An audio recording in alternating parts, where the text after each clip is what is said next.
নমস্কার বন্ধুরা, মালডিয়া CSC centre YouTube চ্যানেলের পক্ষ থেকে সকলকে স্বাগত জানাই। আমি রয়েছি সুমন তোমাদের সাথে। এবছর অর্থাৎ 2024-এ যে সমস্ত ছেলেমেয়েরা আইটিআই এর জন্য আবেদন করেছো, তো তাদের জন্য আজকের ভিডিওটা অত্যন্ত গুরুত্বপূর্ণ। আজকের ভিডিওর মাধ্যমে আমরা জানিয়ে দেবো বা দেখিয়ে দেবো যে তোমরা আইটিআই যারা আবেদন করেছো তাদের অ্যাপ্লিকেশন স্ট্যাটাস কি রয়েছে, অর্থাৎ আবেদন তোমাদের সম্পূর্ণভাবে আবেদন ঠিকঠাক হয়েছে কি আবেদন সম্পূর্ণভাবে ঠিকঠাক হয়নি।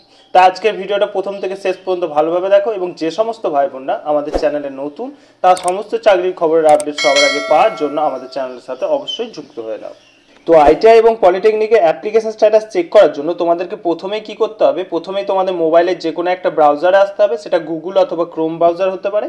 সেখানে এসে আইটিআই অ্যাডমিশন 2024 এটা সার্চ করলেই তোমাদের এরকম একটা নতুন ইন্টারফেস খুলবে। তো প্রথমে যে লিঙ্কটা দেখতে পাচ্ছ WBSCVT, এটাই হচ্ছে আইটিআই এবং পলিটেকনিকে আবেদনের অফিসিয়াল ওয়েবসাইট।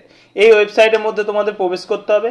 ওয়েবসাইটে আসার পর একটু নিচের দিকে গেলে দেখতে পাবে তোমাদের এখানে কিছু ইম্পর্টেন্ট নোটিশ দেওয়া আছে।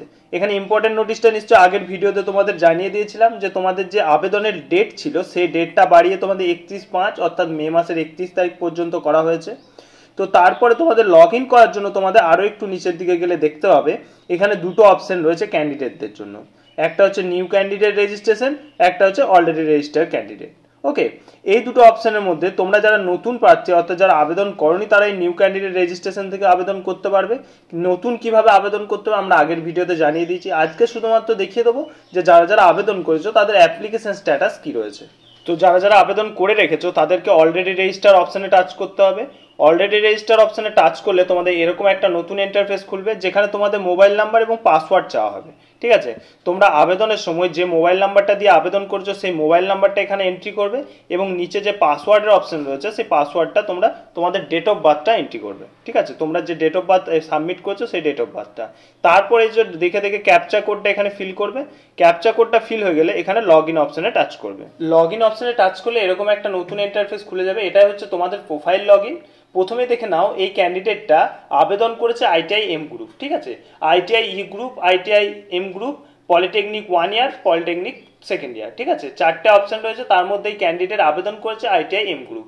আইটিআই এম গ্রুপে আবেদনে তোমাদের অ্যাপ্লিকেশন স্ট্যাটাস দেখো কমপ্লিট দেখাচ্ছে, ডকুমেন্ট স্ট্যাটাস দেখো কমপ্লিট দেখাচ্ছে, পেমেন্ট স্ট্যাটাস কমপ্লিট দেখাচ্ছে, ভেরিফিকেশন স্ট্যাটাসও কমপ্লিট দেখাচ্ছে।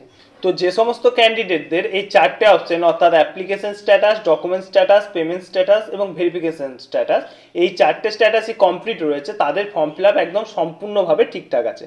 ওকে, এবার কিছু কিছু স্টুডেন্টের একটা জিনিস দেখা যাচ্ছে যে application status complete, document status complete, কিন্তু পেমেন্ট স্ট্যাটাসটা কমপ্লিট নেই।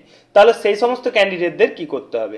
সেই সমস্ত ক্যান্ডিডেটদের পেমেন্ট ভেরিফাই করাতে হবে। পেমেন্ট স্ট্যাটাস ভেরিফাই মানে যে আবার নতুনভাবে তোমাদের পেমেন্ট করতে হবে তা কিন্তু নয়। এখানে একটা অপশন থাকবে যেটা ক্লিক হেয়ার লেখা থাকবে, যে সেই ক্লিক হেয়ারে টাচ করলে তোমাদের পেমেন্ট স্ট্যাটাস সঙ্গে সঙ্গে ভেরিফাই হয়ে যাবে। সেটা নিয়ে কোনো চিন্তিত হওয়ার কোনো কারণ নেই। তাই আইটিআই এবং পলিটেকনিকে যে সমস্ত ছেলেমেয়েরা আবেদন করেছো তারা অবশ্যই একবার লগ ইন করে চেক করে নেবে যে তোমাদের payment status, application status, document status এবং ভেরিফিকেশন স্ট্যাটাস কি রয়েছে। যদি কোনো সমস্যা থাকে অবশ্যই আমাদের কমেন্ট সেকশনে কমেন্ট করে জানাবে, আমরা হেল্প করার চেষ্টা করব, অথবা তোমরা লগ ইন আইডি পাসওয়ার্ড আমাদেরকে দেবে, আমরা এখান থেকে ভেরিফাই করে নেবো।